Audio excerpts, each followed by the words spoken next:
From the storm-racked peaks of Mount Olympus, a story thunders down through the ages. It is a tale etched in the very firmament of Western legend, a narrative of power so immense it could challenge the gods themselves. This is the story of Hercules, a name that echoes with the sound of snapping bones and monstrous roars. His is a journey born from punishment, a penance for a crime he did not consciously commit. It is a saga of 12 impossible labors, each one designed to break him, to erase his name from the scrolls of history. But destiny, it seems, had other plans for the son of Zeus. His path was not one of oblivion, but of immortality. This is not merely a chronicle of brawn and brute force, though there is plenty of that. The legend of Hercules, or Heracles as he was known to the ancient Greeks, is far more complex. It is a journey into the darkest corners of the world and into the even darker abyss of the human soul. It speaks of the heavy burden of parentage, of the venomous jealousy of a slighted goddess, and the crushing weight of grief. The labors were not just physical challenges, they were trials of wit, endurance, and character. They were designed by a vengeful queen and a cowardly king to be his undoing, yet they became the very acts that would define his greatness for all time. Strength beyond comprehension, punishment from the gods, a journey into legend.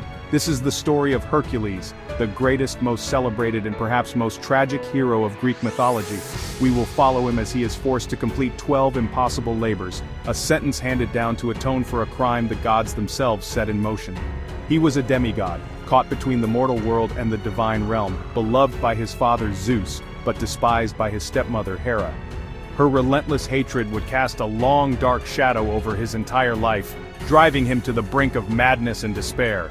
From slaying monsters that have haunted nightmares for millennia, to stealing treasures from the grasp of immortal beings, the labors of Hercules are more than just simple feats of might. They are profound tales of pain, a deep and abiding sorrow that fueled his quest for redemption.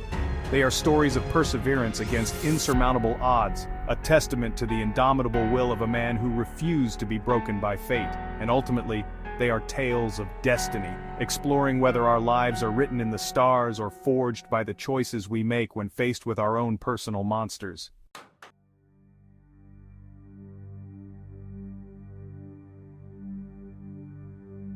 The journey begins with a monstrous lion, a beast whose hide was impervious to any blade forged by man. It continues into the festering swamps of Lerna, home to a 9-headed serpent whose venom was lethal, and whose heads would multiply when severed. These were just the first steps on a path paved with peril. Each task was devised by King Eurystheus, a man who feared Hercules' power, to be more daunting and deadly than the last.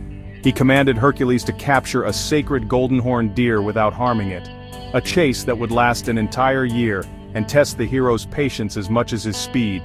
The trials would take him across the known world and beyond. He was sent to the snow-capped peaks of Mount Erymanthos to subdue a ferocious boar, and to the filth-ridden stables of King Augeas, a task meant to humiliate him with an impossibly foul chore. He journeyed to the misty marshes of Stymphalos to drive off a flock of man-eating birds with feathers of bronze, and across the sea to the island of Crete to wrestle a rampaging bull, a creature so wild it was said to breathe fire. Each labor was a new chapter in a growing epic, a new test of his divine strength and mortal cunning. His quest for redemption was relentless, pulling him ever further from the world of ordinary men. He battled the man-eating mares of the cruel King Diomedes, and ventured to the land of the Amazons to claim the golden belt of their queen, Hippolyta. He sailed to the edge of the world, to the mythical island of Erytheia, to steal the magnificent red cattle of the three-bodied giant, Geryon. On this particular voyage, he left his mark on the very map of the world, raising 2 great pillars at the Strait of Gibraltar to commemorate his passage from the known to the unknown. The final labors were tasks that blurred the line between the mortal realm and the domain of the gods. He was ordered to retrieve the golden apples of immortality from the fabled garden of the Hesperides, a prize guarded by a 100-headed dragon. And for his final, most terrifying trial, he had to descend into the darkness of the underworld itself.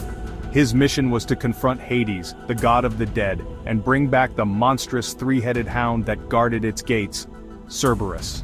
These were the 12 labors, the price of his atonement and the foundation of his immortal legend.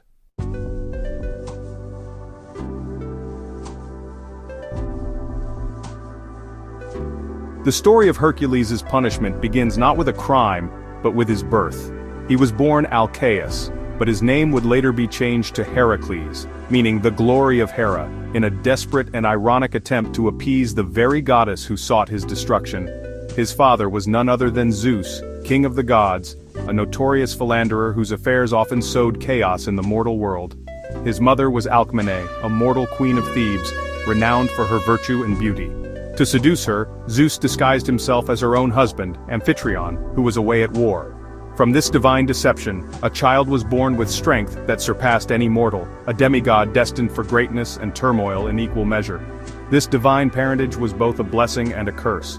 While it granted Hercules his incredible, world-shaking strength, it also earned him the undying hatred of Zeus's wife, the formidable queen of heaven, Hera.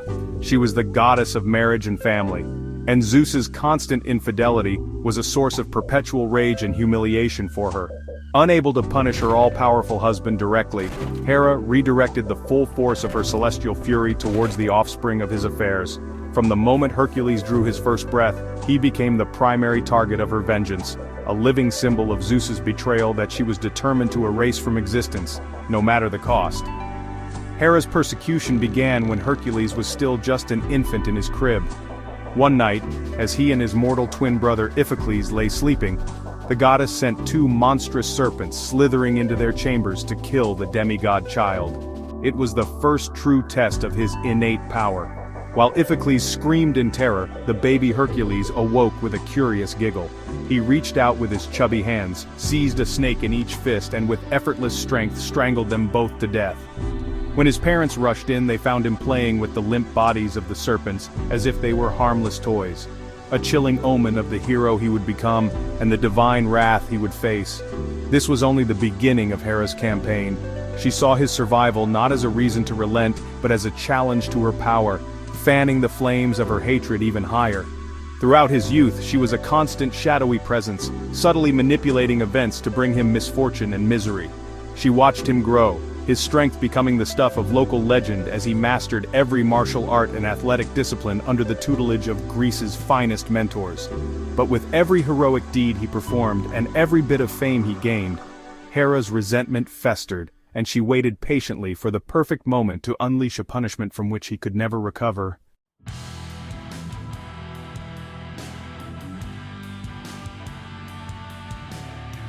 As Hercules grew into a man, he found a measure of peace and happiness. He became a celebrated hero in Thebes, his home city, after single-handedly defeating an invading army. As a reward for his valor, Creon, the king of Thebes, gave him his daughter Megara in marriage. For several years Hercules lived a life of domestic tranquility. He loved his wife deeply, and together they had several children. It seemed for a brief time that he might escape the dark destiny that his divine lineage had promised. He was a loving husband and a doting father, a protector of his family and his city, seemingly content with a mortal life despite his godly power. But Hera had not forgotten him. She had watched his happiness blossom, and it was a sight she could not endure. She saw his perfect family not as a testament to his good character, but as an affront to her own suffering. In her twisted view, the son of her husband's infidelity did not deserve such joy. And so just as his life reached its zenith of peace, she chose her moment to strike with a cruelty born of pure celestial spite.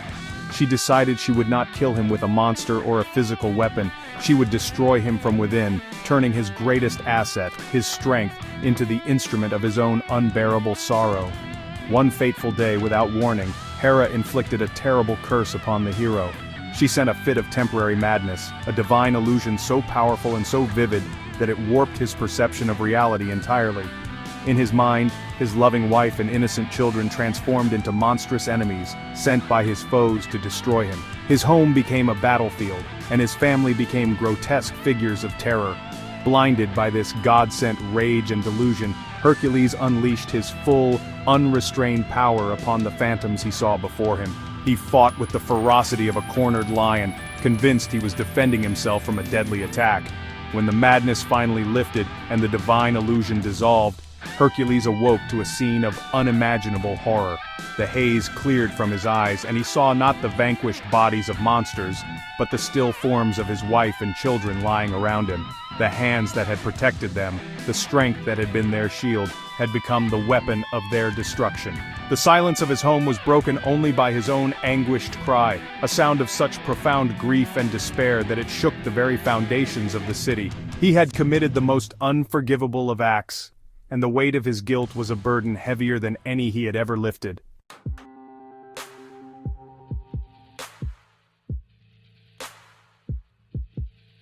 Overwhelmed by a grief so profound it threatened to consume him entirely, Hercules isolated himself from the world. He was a pariah, stained by the blood of his own family, a hero transformed into a monster by a crime he could not comprehend. He considered ending his own life, believing it was the only way to escape the torment of his memories and the shame of his actions. However, his cousin, the legendary hero Theseus, found him in his despair, and persuaded him that suicide was a coward's escape.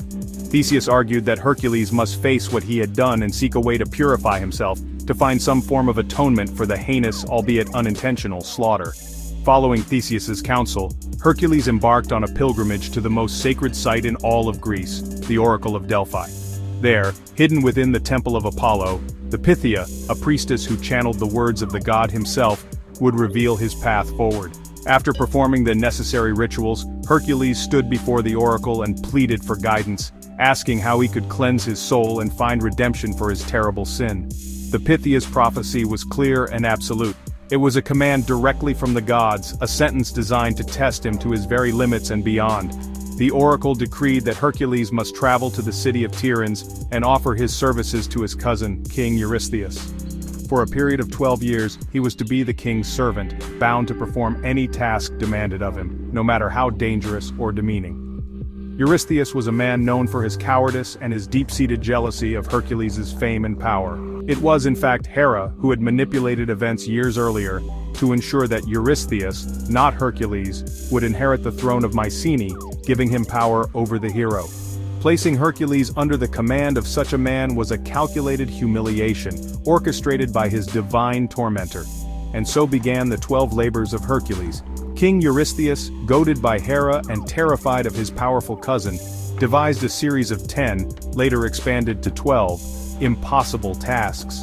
Each one was specifically chosen with the intention that Hercules would fail and perish in the attempt. They were trials of such monumental difficulty that no ordinary mortal could even contemplate them. From slaying invincible beasts to journeying to the edges of the known world, and even into the realm of the dead, these labors were meant to be his death sentence. For Hercules, however, they were his only hope for purification, the brutal price he had to pay to atone for his past and forge his legendary future.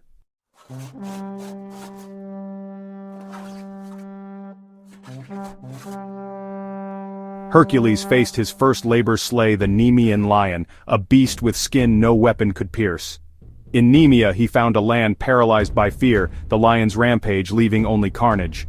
Hercules tried arrows, sword, and club. None worked. Realizing brute force was useless, he trapped the lion in its cave. Wrestling the monster with his bare hands, Hercules finally choked it to death. To skin the beast he used its own claw, fashioning the impenetrable pelt into his new armor. Hercules returned to Tiryns draped in the lion's hide, a symbol of his triumph and strength. The impossible had become possible, but his labors had only just begun.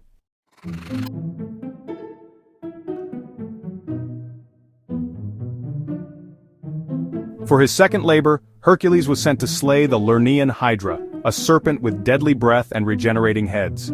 With his nephew Iolaus, Hercules lured the Hydra from its lair and attacked, but each severed head grew back twofold.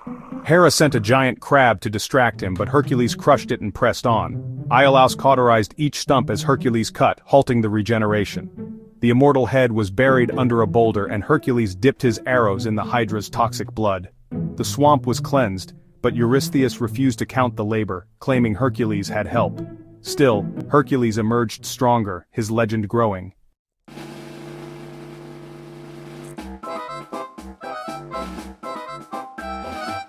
Next, Hercules was tasked to capture the Cyrenian hind, a sacred deer of Artemis, unharmed.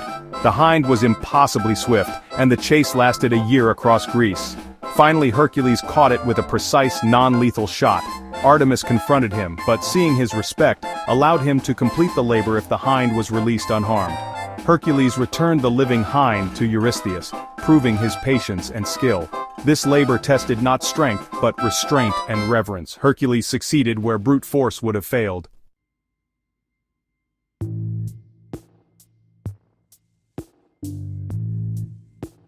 For his fourth labor, Hercules was sent to capture the Erymanthian boar alive. After a tragic encounter with the centaurs, Hercules mourned his friend Pholus but pressed on. He drove the boar into deep snow, where it became trapped and exhausted. Hercules bound the beast and carried it back to Mycenae. The king, terrified, hid from sight. Hercules' cunning and endurance triumphed over brute savagery. Another impossible task, conquered.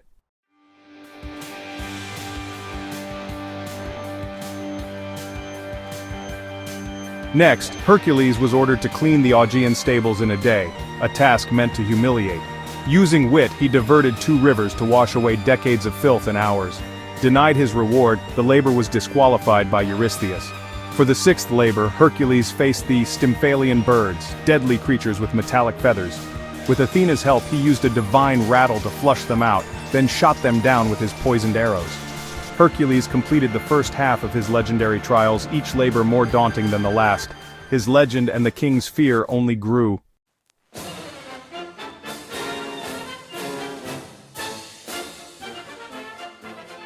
Having completed the first 6 labors on the Greek mainland, the Peloponnese, Hercules found his trials expanding to the far reaches of the known world.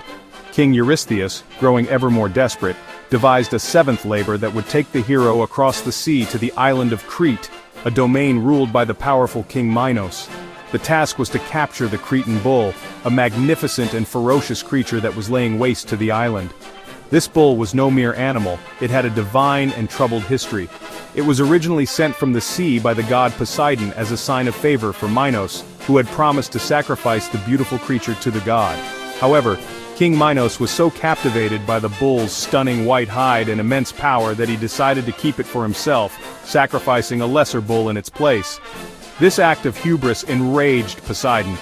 As punishment, the sea god afflicted the bull with a savage madness, causing it to breathe fire and rampage uncontrollably across the island.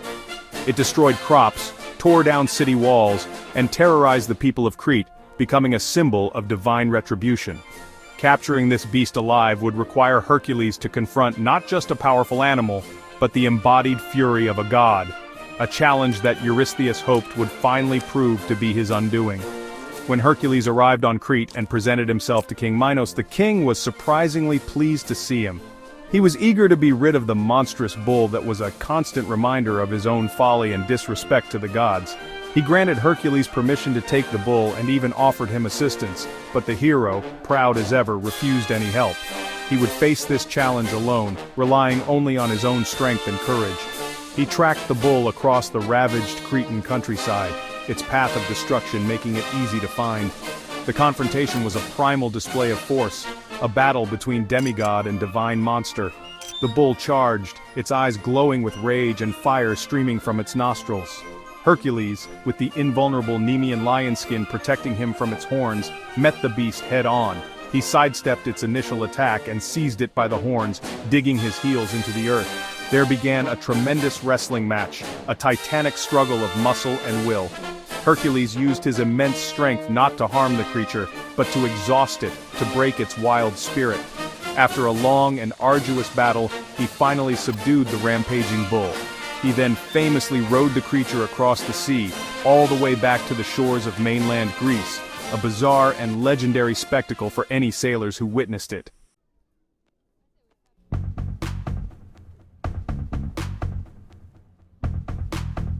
Hercules presented the captured Cretan bull to King Eurystheus, who, as usual, was terrified. The king intended to sacrifice the bull to Hera, but she refused the offering, deeming it unworthy because it glorified Hercules' strength. The bull was eventually set free and it wandered north, eventually becoming the Marathonian bull, a terror that would later be faced by another great hero, Theseus. For his eighth labor, Eurystheus sent Hercules to the wild northern kingdom of Thrace. His mission was to steal the fearsome mares belonging to the kingdom's brutal ruler, King Diomedes. These were no ordinary horses, they were savage, untamable beasts with a terrifying secret. King Diomedes was the son of the war god Ares, and he shared his father's bloodthirsty nature. He had trained his 4 mares, named Podargos, Lampon, Xanthos, and Danos, to feast on human flesh. The cruel king would capture unsuspecting travelers and feed them to his horses, which were kept chained to bronze mangers, their madness and ferocity fueled by their gruesome diet. They were said to breathe fire, and their strength was so great that no stable could hold them for long. Eurystheus was certain that Hercules would either be torn to pieces by the mares or killed by the formidable army of King Diomedes. The labor was a journey into a barbarian land ruled by a monstrous king. Arriving in Thrace, Hercules chose a direct and brutal approach. He fought his way to the king's palace, overpowering the guards and confronting Diomedes himself. After a short and violent struggle, Hercules killed the cruel king. He then dragged the body to the stables and, in an act of poetic justice, fed King Diomedes to his own flesh-eating horses. Once the mares had consumed their former master, a strange and eerie calm fell over them.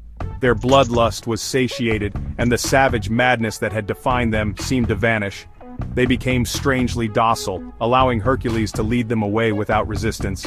His task was not yet over. As he was leading the now tamed mares to the sea, he was ambushed by Diomedes' soldiers. Leaving the horses in the care of his young companion, Abderus, Hercules turned to face the army. He fought with incredible ferocity, quickly routing the Thracian soldiers and securing his escape. However, when he returned, he was met with tragedy. In his absence, the mares' innate savagery had briefly returned, and they had killed and eaten young Abderus. Heartbroken and enraged, Hercules founded the city of Abdera on the spot in honor of his fallen friend, before driving the horses back to Mycenae, completing another grim and sorrowful labor.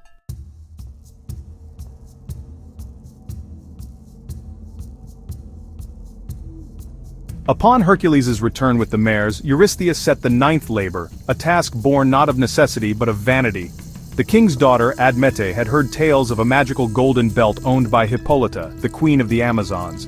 This belt was a gift from her father, Ares, and it was a symbol of her authority and power over the formidable tribe of warrior women. Eurystheus, eager to please his daughter, commanded Hercules to travel to the distant land of Themyscira, on the shores of the Black Sea, and retrieve the belt. This mission was as much a diplomatic challenge as it was a physical one, sending the Greek hero into the heart of a queendom known for its fierce independence and suspicion of men. The Amazons were a mythical nation of warrior women, renowned for their skill in combat and their proud, self-sufficient society. Hercules sailed to their capital with a small band of companions, knowing that a misstep could lead to all-out war. When he arrived, he was surprised to be met not with immediate hostility, but with curiosity. Queen Hippolyta, impressed by Hercules' physique and his heroic reputation, came aboard his ship to speak with him. She listened to his story and the reason for his quest. Charmed by his directness and his tale of penance, she was surprisingly accommodating and readily agreed to give him her belt as a gift. It seemed that this labor would be accomplished through peaceful negotiation, a rare occurrence in Hercules' violent life. However, his eternal tormentor, the goddess Hera, would not allow it. Despising any sign of success for her stepson, she disguised herself as an Amazon warrior and moved among the others on the shore. She spread a vicious rumor, a lie designed to incite chaos and bloodshed. She told the warriors that Hercules was not there to ask for the belt, but had a treacherous plan to kidnap their beloved queen, Hippolyta, and carry her off as a slave.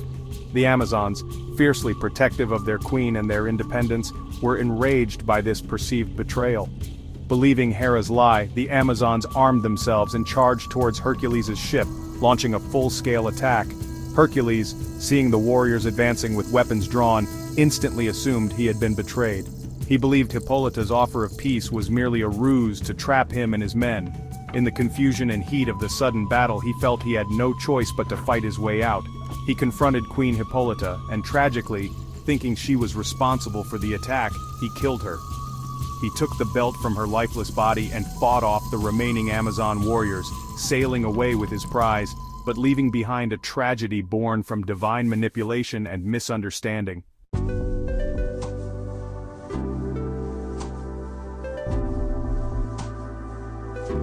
For the 10th labor, Eurystheus sent Hercules on his most ambitious journey yet, a quest to the very edge of the known world. His task was to venture to the mythical island of Erythea, which lay somewhere in the far western ocean, and steal the magnificent herd of red cattle belonging to the giant Geryon. This was a formidable undertaking, as Geryon was no ordinary giant. He was a monstrous being with 3 heads, 6 arms, and 3 torsos joined at the waist, making him a walking army in a single body. The cattle were as legendary as their owner, their hides the color of the sunset, and they were guarded by another giant, Eurytion, and his fearsome 2-headed dog, Orthrus. The journey itself was an epic adventure. To reach Erythea, Hercules had to cross the vast Libyan desert. The heat was so intense that, in a fit of frustration, he drew his bow and fired an arrow at Helios, the sun god himself. Helios, rather than being offended, was so impressed by the hero's audacity that he loaned Hercules his golden chariot, a massive golden cup that sailed across the ocean, to help him on his journey. Before crossing to the island, Hercules commemorated his passage by creating a monument. He split a mountain in 2, creating the 2 great pillars at the Strait of Gibraltar, forever known as the Pillars of Hercules, marking the boundary between the Mediterranean and the unknown Atlantic. Arriving on the red island of Erythea, Hercules was immediately confronted by the guardians of the cattle. First came the 2-headed hound Orthrus, brother of the Hydra and Cerberus, which he dispatched with a single, mighty blow from his olive-wood club. Next came the herdsman, the giant Eurytion, who suffered the same swift and brutal fate. The commotion alerted Geryon, who gathered his 3 sets of weapons and charged into battle. The fight was unlike any Hercules had faced before. He had to defend himself from attacks coming from 3 directions at once, as the 6-armed giant swung spears and shields with terrifying coordination and strength. Despite the overwhelming odds, Hercules' skill and power prevailed. He dodged the giant's clumsy, powerful blows and found an opening. With a single, perfectly aimed shot from his bow, he fired one of his Hydra-poisoned arrows. The arrow pierced all 3 of Geryon's bodies, killing the monstrous giant instantly. With the Guardians defeated, Hercules gathered the magnificent red cattle and began the long and difficult journey back to Greece. He herded the cattle through Spain and Italy, facing numerous challenges and monsters along the way, before finally delivering the herd to Eurystheus, who promptly sacrificed them all to Hera.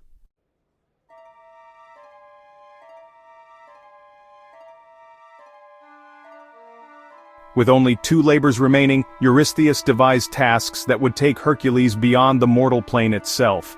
For the 11th labor, he was commanded to retrieve the golden apples from the garden of the Hesperides. These were no ordinary fruit, they were apples of immortality, a wedding gift from Gaia to Hera, and they grew on a sacred tree in a secret garden at the western edge of the world. The garden was tended by the Hesperides, nymph daughters of the evening, and guarded by Ladon, a fearsome 100-headed dragon that never slept. The location of the garden was a closely guarded secret, known only to a few divine beings. Hercules' journey was long and fraught with peril as he searched for someone who knew the garden's location. His quest eventually led him to the Titan Atlas, who was condemned to hold the heavens upon his shoulders for eternity. Atlas was the father of the Hesperides, and the only one who could safely enter the garden and retrieve the apples. Hercules made a deal with the Titan. He would take the weight of the sky onto his own shoulders if Atlas would fetch the apples for him. Atlas, overjoyed at the prospect of a temporary reprieve, agreed. He retrieved the golden apples, but upon his return, he decided he did not want to take the heavens back, planning to leave Hercules trapped with the burden forever. Thinking quickly, Hercules feigned agreement but asked the Titan for a small favor. He requested that Atlas hold the sky for just a moment so that he could adjust his cloak to better cushion the immense weight. The arrogant and unsuspecting Titan fell for the trick. He set the apples down and once again took the heavens upon his shoulders. The moment he did, Hercules snatched the golden apples from the ground and walked away, leaving the duped Titan to his eternal punishment. He returned the apples to Eurystheus, who had no use for them. They were later returned to the garden by the goddess Athena, as they were too sacred for the mortal world. For his 12th and final labor, Hercules was given the most terrifying task of all. He was to descend into the underworld and bring back its guardian Cerberus, the monstrous 3-headed hound of Hades. Guided by Hermes and Athena, Hercules journeyed to the realm of the dead. He presented himself before the god Hades and goddess Persephone, and respectfully asked for permission to borrow their prized watchdog. Hades agreed, but on one condition: Hercules must overpower the beast using only his bare hands without any weapons. Hercules accepted the challenge. He found Cerberus and began to wrestle the ferocious, dragon-tailed beast, his lion-skin cloak protecting him from its venomous bites. After a titanic struggle, he subdued the hound, dragged it kicking and snarling to the world of the living, and presented the terrifying creature to Eurystheus. The king, utterly horrified, begged him to return the monster to Hades. With this final act, the 12 labors were complete.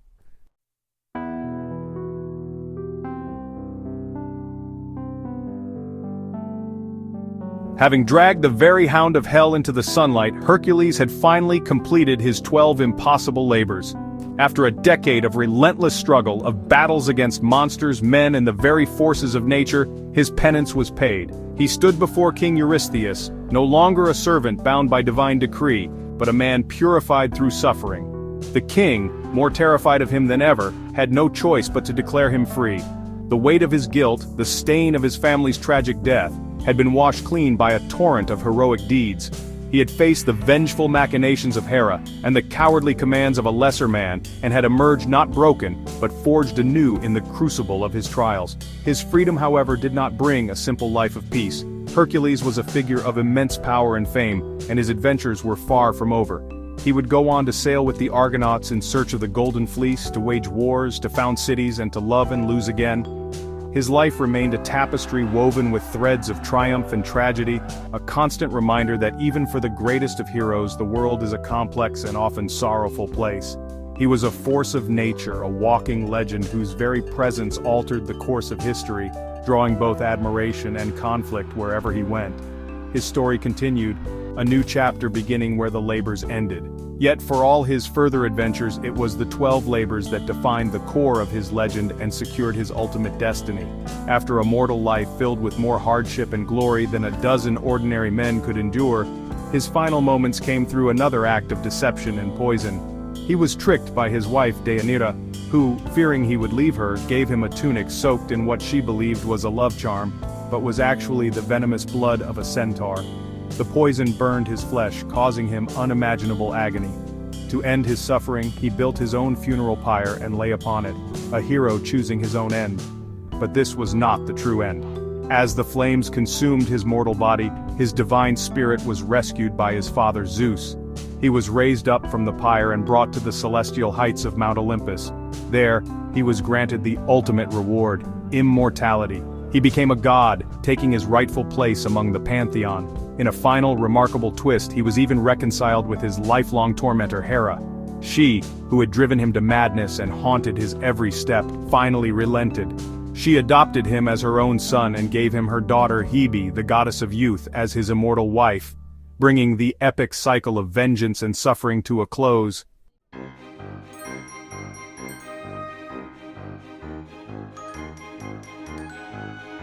When we look at the legacy of Hercules, it is easy to focus solely on the spectacle of his divine strength.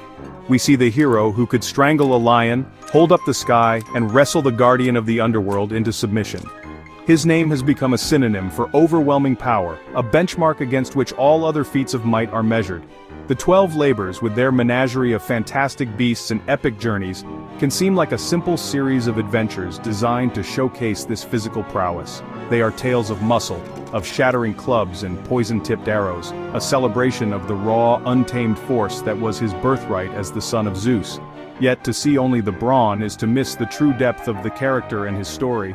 Hercules was not just a demigod of incredible strength, he was also profoundly human. His story is one of immense personal tragedy, beginning with the horrific, Hera-induced slaughter of his own wife and children. This act is the dark heart of his myth, the source of a grief and guilt so profound that it drove him to the edge of the world and back in search of redemption. His labors were not undertaken for glory but as a desperate penance. He was a man haunted by his past, battling his inner demons just as fiercely as he battled the Hydra or the Nemean lion. Throughout his trials, Hercules demonstrated far more than just brute force. The labors forced him to be clever, patient, and resourceful. When faced with the Augean stables, he did not stoop to the humiliating task of shoveling filth. He rerouted rivers, a solution of brilliant engineering and lateral thinking. To capture the Cyrenian hind, he had to employ a year of tireless tracking and incredible precision, not destructive power. He outwitted the Titan Atlas with a clever trick, proving that his mind could be as formidable a weapon as his muscles. These moments reveal a hero who learned and adapted, a man who realized that not every problem could be solved by simply hitting it harder. This duality is what makes Hercules such an enduring figure. He is both divine and mortal, a hero of immense power who is also vulnerable to the deepest of human emotions: sorrow, rage, guilt, and a desperate longing for peace. He makes terrible mistakes, often driven by his own passions or the manipulations of the gods, but he always seeks to atone for them. He is not a flawless, perfect hero. He is a deeply flawed and relatable one. His journey is a powerful reminder that true strength is not just about the burdens you can lift, but about the guilt you can carry and the arduous path you walk to find redemption for your past.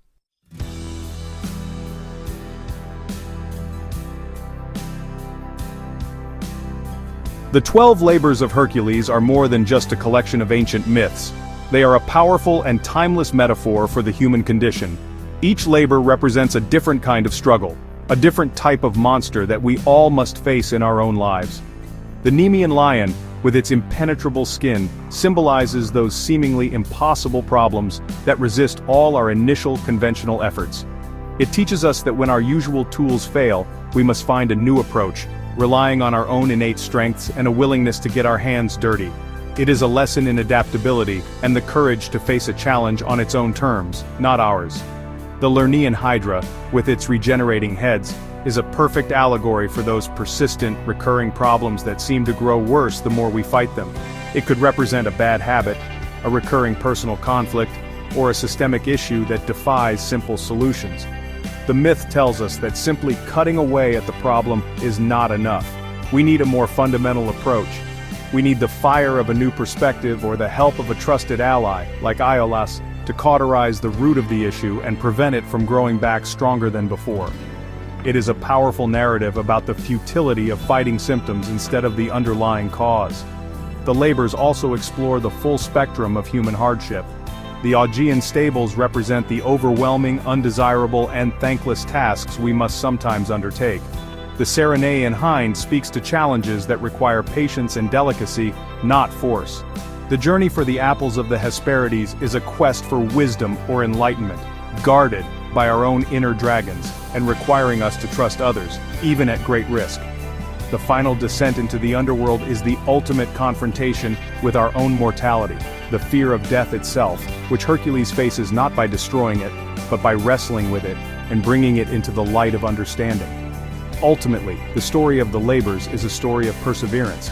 It is a testament to the indomitable nature of the human spirit in the face of insurmountable odds.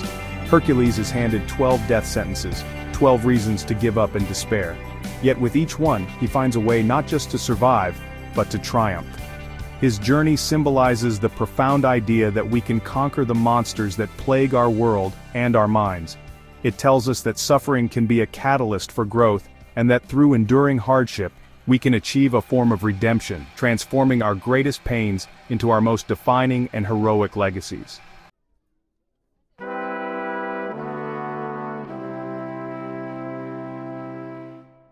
The legacy of Hercules has echoed through civilizations for nearly 3 millennia, a testament to the universal power of his story. The Romans adopted him as Hercules, revering him not just as a hero, but as a god who promised victory and protection. Roman emperors like Commodus even depicted themselves as the living incarnation of Hercules, cloaking themselves in his lion skin to project an image of divine strength and authority. His image was stamped on coins, carved into reliefs on triumphal arches, and his statues stood in public squares and private homes across the empire, a constant presence in the daily lives of the Roman people. As civilizations rose and fell, the story of Hercules continued to be retold and reinterpreted. During the Renaissance, artists like Michelangelo and Rubens were captivated by his physique and his dramatic struggles, using his myth to explore themes of human potential, heroism, and the conflict between reason and passion. In the Age of Enlightenment, he was seen as a symbol of humanity's ability to tame the wild, chaotic forces of nature through strength and intellect.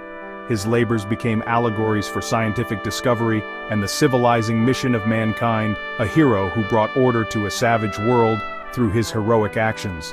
In the modern era, Hercules remains a ubiquitous figure in popular culture. He has been the star of countless films, television series, comic books, and video games. While these depictions often simplify his story, focusing on the action and adventure, they keep the core of his myth alive for new generations. He is the archetypal superhero, the original strongman whose DNA can be found in characters from Superman to the Incredible Hulk. His name and his labors are referenced in everything from company logos to NASA mission names, a cultural shorthand for strength, endurance, and the successful completion of a monumental task. The enduring power of Hercules lies in his profound symbolism. He is a bridge between the divine and the human, a figure who embodies our greatest strengths and our most painful vulnerabilities. His labors are not just stories about slaying monsters, they are a roadmap for navigating the hardships of our own lives. They teach us that true heroism is not the absence of fear or pain, but the courage to face them head-on. The legend of Hercules endures because it speaks to a fundamental truth, that within each of us lies the capacity to face our own 12 labors, to wrestle with our demons, and to forge a legacy of strength and resilience from the crucible of our suffering.